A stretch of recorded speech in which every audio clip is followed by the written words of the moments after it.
Hoje eu vou te mostrar como acessar aqui o chat, entrar dentro de um projeto e gerar uma imagem rapidamente. Então, a ideia é que a gente consiga construir isso aqui tudo muito rápido. Então, vamos lá.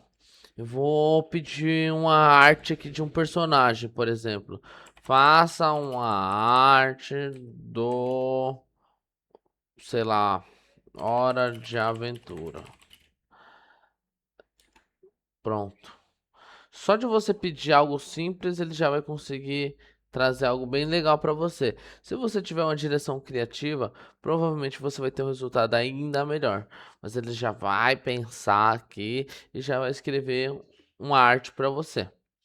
Outra coisa que você pode fazer também, caso você não queira que ele crie uma arte para você, você queira colocar um prompt para gerar uma arte do seu jeito, você entra aqui, vai em imagem e aqui você consegue mandar a sua ideia crua para o gerador de imagens. Então você não passa por um agente que constrói uma cena para você. Também deixa um pouco mais assertivo aqui para sua ideia, mas ele não faz o milagre por você igual isso aqui.